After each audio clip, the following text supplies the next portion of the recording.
Welcome to 11 Yards Podcast. This is Anthony with Legit Football, producer of 30 Minutes of Football. This is our stat-based podcast where we talk about nothing but numbers and stats for our latest games around the NFL. Tyler, how are you doing? I'm doing great. I'm really looking forward to the conference championships. So speaking of conference championships, how surprised are you that these specific teams are, the ones playing in the championships? Not surprised at all. I mean, after seeing the dominant defense of the 49ers, seeing the dominant offense of the Eagles, then the Chiefs and the Bengals, all of these teams, you kind of, part of you knew that they were going to get this far. And then you see them beating out all these other teams that you knew wasn't going to make it this far. I mean, I don't really see underdogs in Right. the champions. Yeah, absolutely. I completely agree with you. It's a rare thing. It's definitely a rare thing. Um, so as this podcast works, we do go over the weekly leaders. There's really not that many games happening, so there's really not much to talk about here. But the best performance was actually the quarterback that lost 265 yards, no touchdowns, Wait, the best one. performance or the most yards? The I mean, the most yards, the best performance I think would be Joe Burrow. Looking at the stat sheet right now. Yeah, But in your opinion, out of all these quarterbacks, who do you think did the best? Joe Burrow, Joe Burrow. So we'll move him to number no one. doubt. So this is it's organized by yards. And Josh Allen did have the most yards, which a lot of that was trying to come back 27-10. So disregarding stats, what happened in Buffalo? What happened to Josh Allen in this game? We're absolutely out. Cincinnati showed that they're the better, and Buffalo couldn't answer. I mean, do you see all the time when two really good teams play each other, and one of the really good teams just doesn't even show up for the game? Right. So 265 yards, one interception, and a sack. I mean, 68.1 quarterback rating. You don't, in a divisional round where you are Super Bowl favorites, that kind of performance is unacceptable. Even Stephon Diggs was mad about that. I mean, you could see Stephon Diggs clearly upset at Josh Allen. And so but then we have to talk about how well Cincinnati played. Because they showed up, they went to Buffalo in the snow as underdogs, threw for 23 for 36, 242 yards, and 2 touchdowns. Only got sacked once for a 101.9 rating. Joe Burrow was clearly the better quarterback. So could this mean he's going to beat Kansas City, go to the Super Bowl, and finally win it? Or was this Buffalo beating themselves? I can see Cincinnati being a Super Bowl team, and all season has spoke for that. I mean, defending Super Bowl appearances, I would not be surprised. I mean, looking at Kansas City, I think it's always when a team goes against Kansas City because Kansas City, Andy Reid knows what he's doing. Patrick Mahomes knows what he's doing. Travis Kelsey is a superstar, so it's really Right. hard to say since Chiefs. Yeah, I think when it comes to beating Kansas City, the point is to outscore them. And if anyone's going to outscore Kansas City, it's going to be Cincinnati. With Joe Burrow, you have Jamar Chase, Tyler Boyd, T. Higgins. You hear those three names, and it's hard to believe that they're all a part of the same team. So he has a target no matter what. He constantly has somebody to throw to. They know how to get open. They know how to make separation with defenders. And it is incredible what the Cincinnati offense has been able to do. He was the most sacked quarterback last year. And now his offensive line is giving him time to throw it. And that's really been showing, especially against Buffalo. Yeah, it was a big upgrade for sure. So we will talk about number 3, Trevor Lawrence, who had a close one with Kansas City. Nobody thought that this was going to be a close game, and he did. He made it close. 24 for 39, 217 yards, 1 touchdown, 1 interception, 74.4 rating. So Trevor Lawrence, is he the future of quarterback? Because right now we're talking like Joe Burrow, Patrick Mahomes, and Josh Allen are like the juggernauts of the AFC. Could we put Trevor Lawrence into that conversation?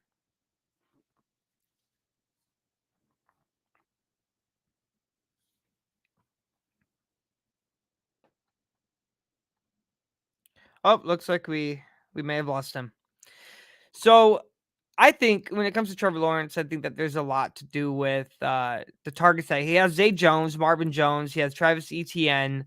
I mean, they're good out of like playing against a secondary. I think that they're good at getting open. They really and I think that Doug Peterson is very well at designing offensive plays that fit Trevor Lawrence, and they're really able to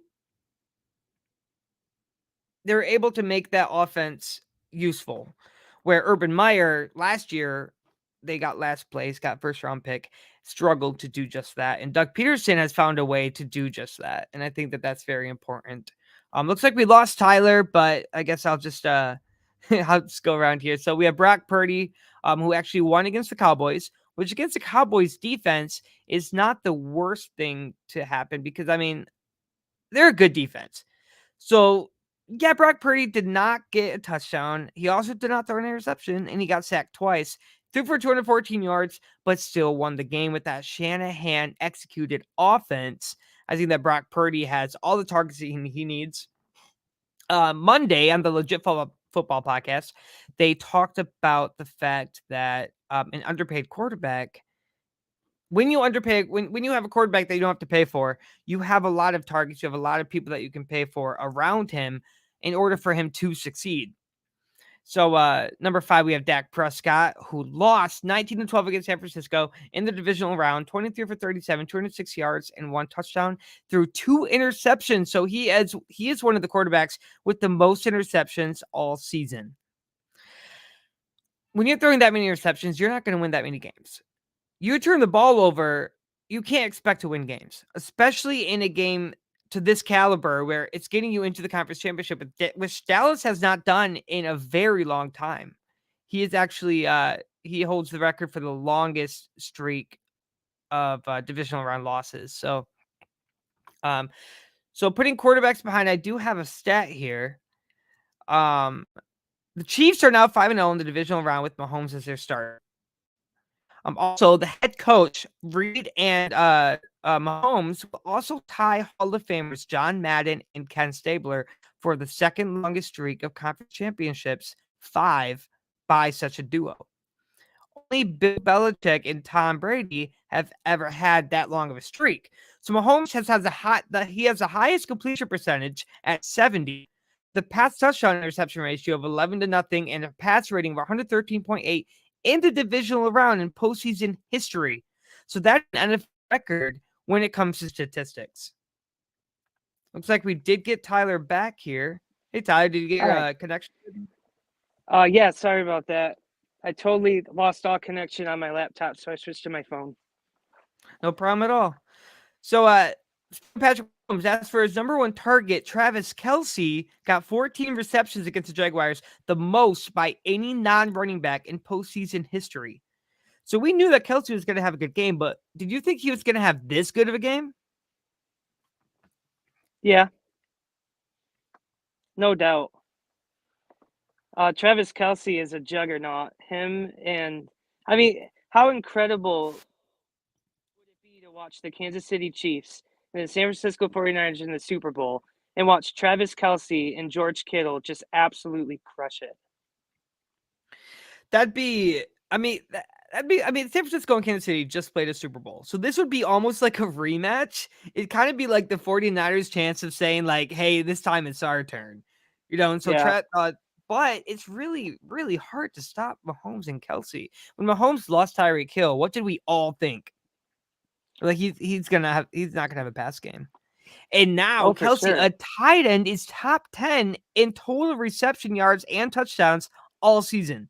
He's basically a receiver at that point. A lot of tight ends say they're more of like a blocking position, but no, he catches. He knows how to run after catch, and he can score touchdowns. Yeah, Travis Kelce is kind of a can do everything kind of tight end. He can block, he can run, he can catch. I mean, he can do all of it.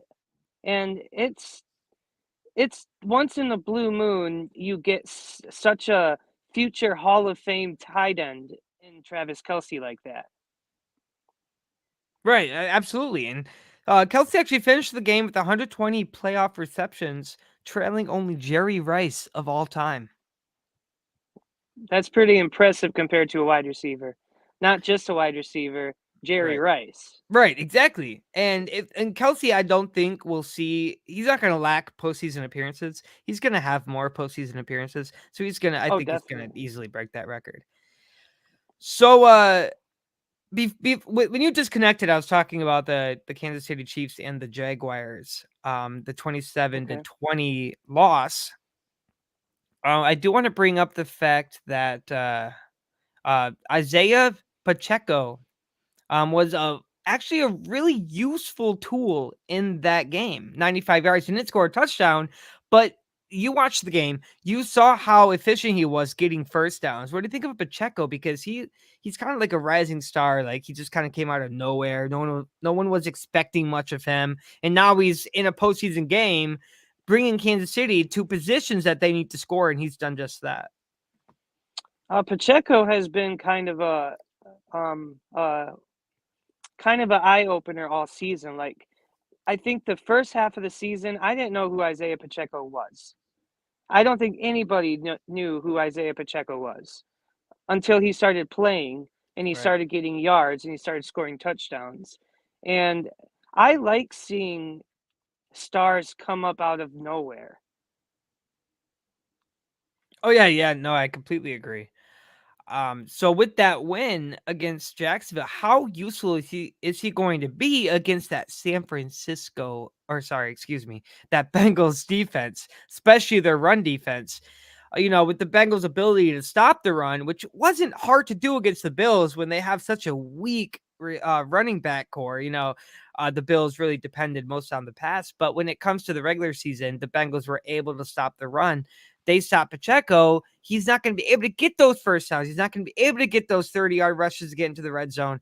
How is this pass rush that the Bengals have going to affect Kansas City's run game? I think, and I'm only saying this because in the last season, Kansas City hasn't been exactly special for their run game.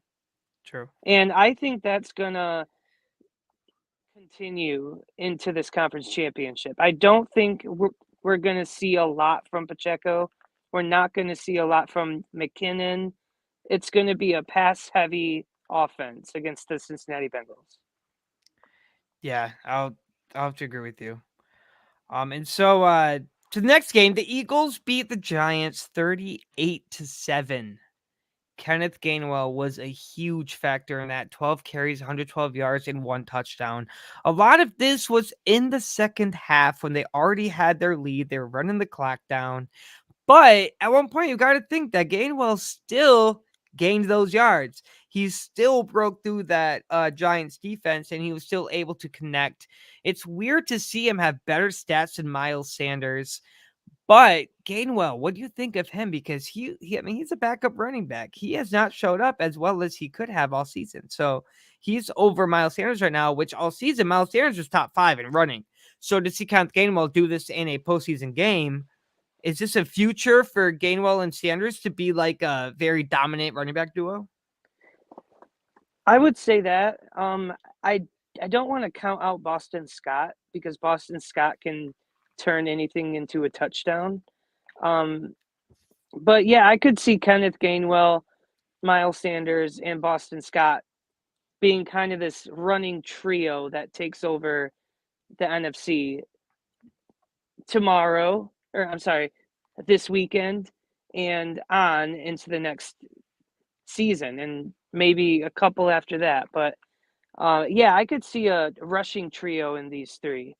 And I wanted to say trio because I don't want to count Boston Scott out of this conversation because he's earned um, what he's been doing with the Philadelphia Eagles. How often do you see Jalen Hurts take the carries? He takes because he's a very mobile quarterback. So a lot of Oh yeah. times he will take those carries and he'll say, "I'm not going to hand this off because this defense is blitzing." And the fact that Jalen Hurts has that kind of awareness makes him, it gives reason for that MVP candidacy. So, I think when it comes to the Eagles, I mean, the Giants kind of beat themselves in the first half of this game, then the Eagles kind of just, went with it. The Eagles are a Yeah. good team, statistically speaking, but also like culturally. I think that the coach is very well. Um, uh, Stefanski, I think. Sorry, excuse me. Sirianni. Sirianni is a very good coach when it comes to in one of his first postseason appearances. I think that he's doing very well coaching the Eagles to this point because I mean they were undefeated for a long time till they lost against Yeah. the Commanders, and I mean coach of the year candidate for sure, and he's able to see that he has this roster and he knows how to use the roster, and I think that's why they have this chance to beat the 49ers is because they have like a complete team. Could you say as much as Hurts and Sirianni is the next Reed and Mahomes? I think that could be a conversation, yes. Could they I think take over the NFC like Kansas City took over the AFC? absolutely, and they're already on pace to do just that. Yeah. I definitely think that that would be so I have this fun stat. The 31-point win was the largest playoff win over a divisional opponent since the 1970 NFL AFL merger. Wow. So I you're didn't talking know about that. a blowout game for the first time in history against a divisional opponent. I mean, this was crazy. And I think that that really shows that Philadelphia said, "We're not going to let you bully us. You're a division Mhm. rival. We're gonna put it all out." I mean, even at the end of the game, they still scored a touchdown because they're like, "You are a rival. We're in the postseason now. This is real football. This is playoff NFL football. We're gonna score as many times as we can," and they did just that. And if I'm correct, the Eagles have beat the Giants at home for 17 straight games. I think that's right. I think you're right I'll have about to fact check myself, but that. it's something to that extent where the Eagles have not lost at home to the Giants in a long time. And the Eagles, they've just been so dominant all season, and they know how to score Yeah. touchdowns. Their defense is amazing. Their offensive line is what impresses me the most. Yeah, their When you offensive give line your is the number one offensive line in the league, no doubt. right, absolutely, and you give Jalen Hurts time, he can get that ball out to Devontae Smith and AJ Brown, who's arguably the two greatest receivers in the top 10 of the league. You know what I mean? And when it comes to receiving, I have the chart up right here. I want to go back to Travis Kelce real quick. We were talking about him earlier. He did lead in touchdowns by a receiver in the postseason this year as a tight end, 14 receptions for 98 yards and 2 touchdowns. I don't want to count CD Lamb out, but he didn't score a touchdown and they lost. So I want to focus on Kelce again. It's hard to not talk about Kansas City because they're so good offensively. And they're so dominant, absolutely. And so, it's just because the receiving stats are up there. We have George Kittle next, and then Zay Jones and Dustin Knox. But I want to go to the Bengals and Bills game now. That's the third game we're going to talk about today. So, in its win over Buffalo, Cincinnati actually became the first team to ever lose the Super Bowl, start 0-2 the following season, and then make the conference championship in the same season. It Wow, sounds they have a about stat for everything. exactly. It sounds all over the place, but if you think about it, a lot of teams suffer that Super Bowl hangover, but the Bengals did not. They said, "We still want this. We lost, so we're going to go after it now." They beat a Bills team that was favored to win. What happened in that game? Because Cincinnati seemed to have known what they were doing the entire time. Well, Cincinnati happened. The Bills had no idea what to do. I think they weren't prepared for Cincinnati to be as dominant as they were. And they sure were. They were very So dominant. they got swept off their feet and they didn't know how to get back up. So this is a cool stat I think you'll like. The 26-year-old Burrow and Hall of Famer Terry Bradshaw are the only number one overall picks to win at least 4 playoff games at 26 or younger. The other thing Bradshaw did at 26 was he won his first 4 Super Bowl rings. Wow. So Joe Burrow is up there with Terry Bradshaw with the kind of career he had. So that That's really puts good it in company to be with. absolutely. And Joe Burrow is one of the greatest quarterbacks in the league right now. You know, he's up in the ranks with Josh Allen, Patrick Mahomes, even Tom Brady. I could probably put him up there. So I think it's really I mean, Buffalo came in with no energy. They weren't ready for it. It seemed like they didn't really have a game plan. And if they did have a game plan, the Bengals sure knew exactly when to stop it and how. Jamar Chase joined Hall of Famer Randy Moss as the only player in NFL history with at least 3,000 receiving yards and 25 touchdowns in their first 2 seasons, including playoffs. So Jamar Chase has been he's been a go-to for Joe Burrow since he got drafted onto the Bengals, and they played in college. So it really comes to show the chemistry that they have together, and I can see them winning a Super Bowl together with that kind of chemistry. Absolutely. You got to get through that Chiefs team first, which I think Burrow and Chase, with the kind of struggles that the Kansas City Chiefs have in their secondary, I think that Joe Burrow and Jamar Chase can, pass over that. You to beat Kansas City, you have to outscore Kansas City. The Bengals are the team to do that. I agree. The Bengals showed a really good team that they can beat them in the Buffalo Bills. I think most everybody thought the Bills were going to beat the Bengals. Right. Now, I believe the Chiefs are only favored by 1 point. Oh, that's close. So I think it'll be a very even match. I I think it's going to come down to who has the ball last. Wow. Okay. No, I agree with you. I think that it's an AFC Championship rematch. Hmm. So there are some chips on some shoulders, and both teams want the Super Bowl so bad. Both teams are willing to put everything out there. I think it's gonna be a game. It's not gonna be a fluke like the Bills and Bengals game. I think that both teams are gonna be very prepared. I personally, and I'll talk about this tomorrow too with Kevin. I have the Bengals winning that game just because of seeing the way Okay. that they played against the Bills. Yeah, they had that kind of, close game against the Ravens, but when it's a division rival, it's a whole different world. Things change. There's that tension that kind of puts pressure on you. Now, here's a question. You're at Arrowhead Stadium, Right? one of the loudest stadiums in the NFL. It is an away game against the Kansas City Chiefs. How much is that going to affect Cincinnati's performance?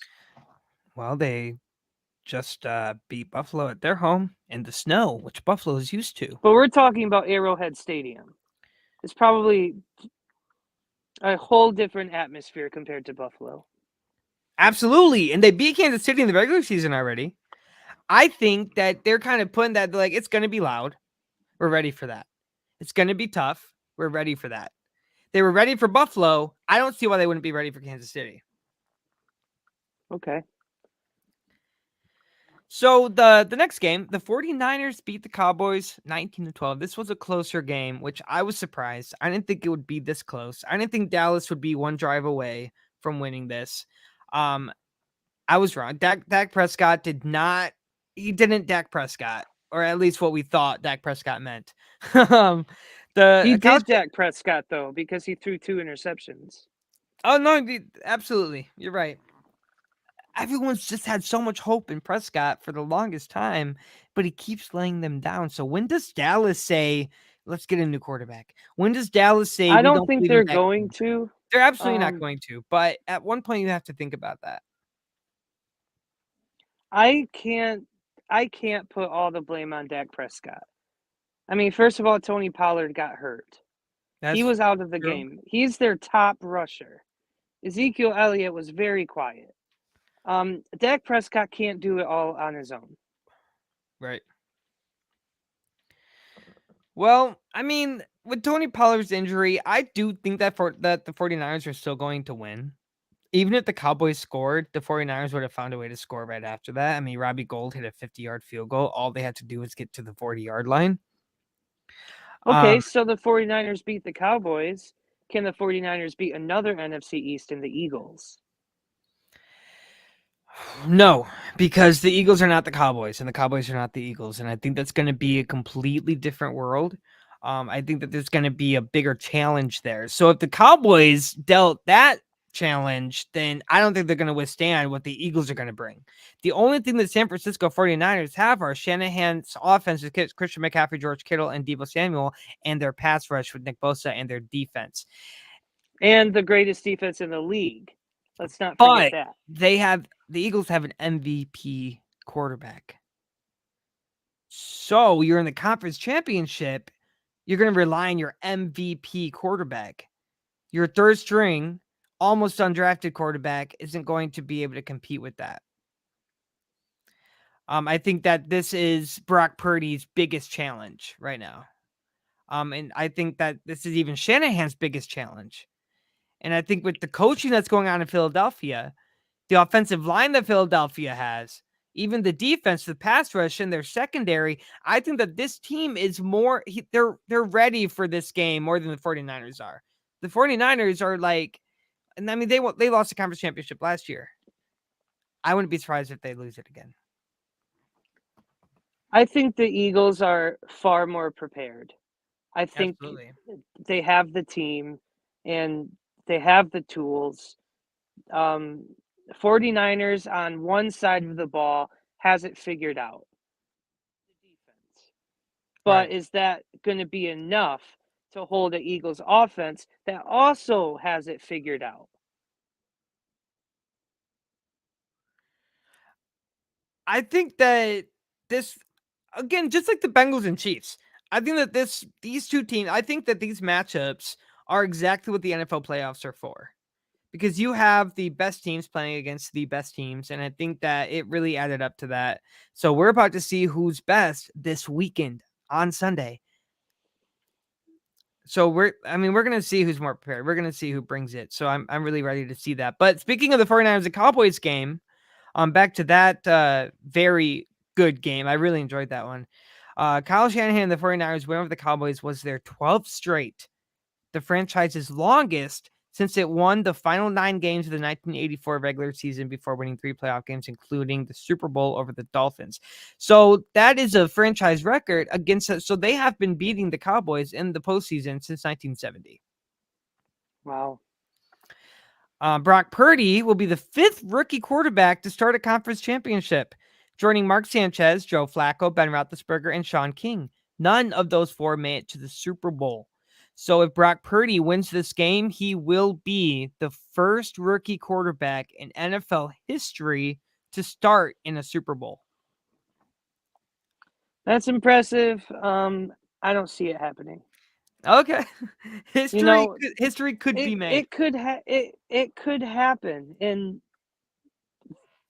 the near future. I mean, we've already had the whole thing with the team, the home team playing the Super Bowl at their stadium. We've already had that happen.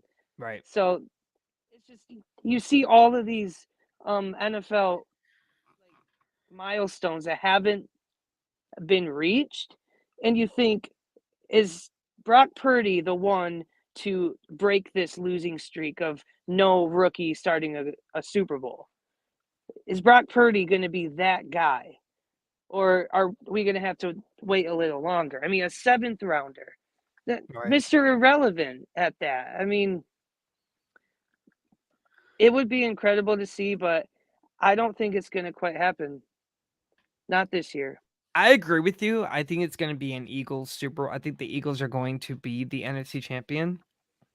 But with the Shanahan system and the people around Brock and the kind of defense that they've built, I think there's a chance there. And I think that chance is going to really come down to, who has the lead in the fourth quarter.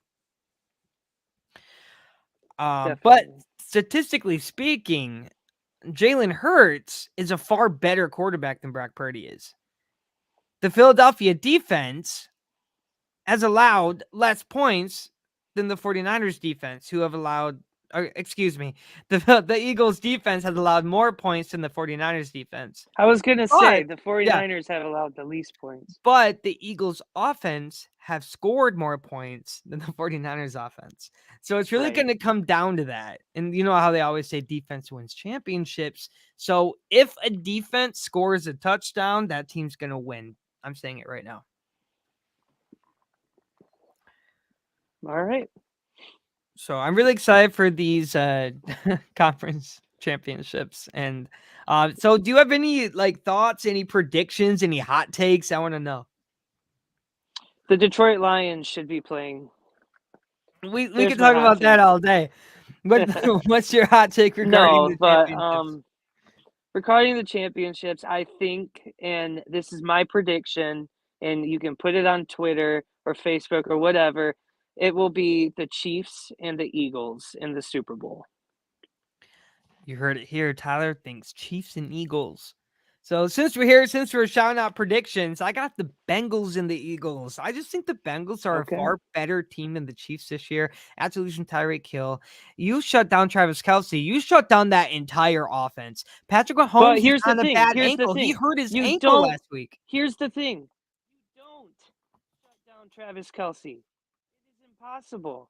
You can't shut down Travis Kelce. And that's why the Kansas City Chiefs are going to win. I was thinking if anybody's going to shut down Travis Kelce, it's going to be the Bengals defense. Look what they did. They shut down Dawson Knox. They shut down Stephon Diggs. I mean, you already know. I mean, the only person open was Gabe Okay, Davis. in that defense, the Bills' offensive line didn't give Josh Allen any time to make anything happen. Anyway, let's move on from that. Right. So what about Patrick Mahomes' hurt ankle? Is that going to have a big effect on him? No. No.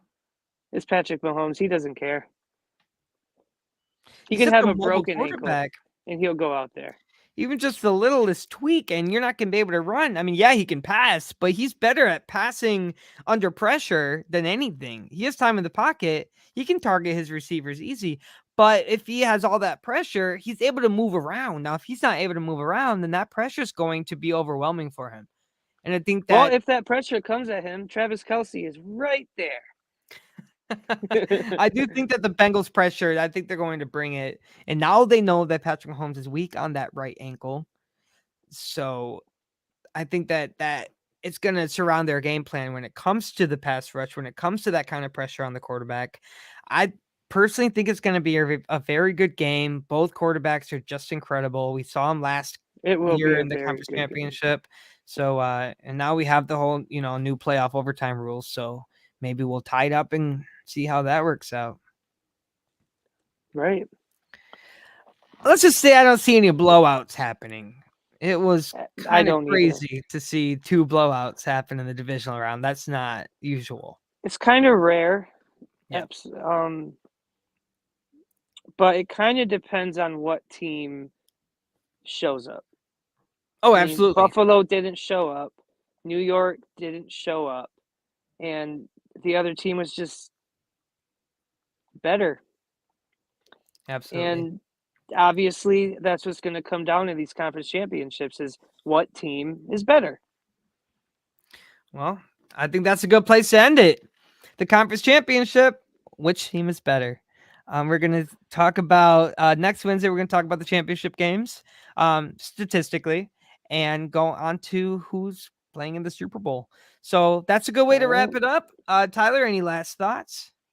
Go Lions. Go Lions. All right. Maybe we'll be talking about the Lions in the conference championship soon.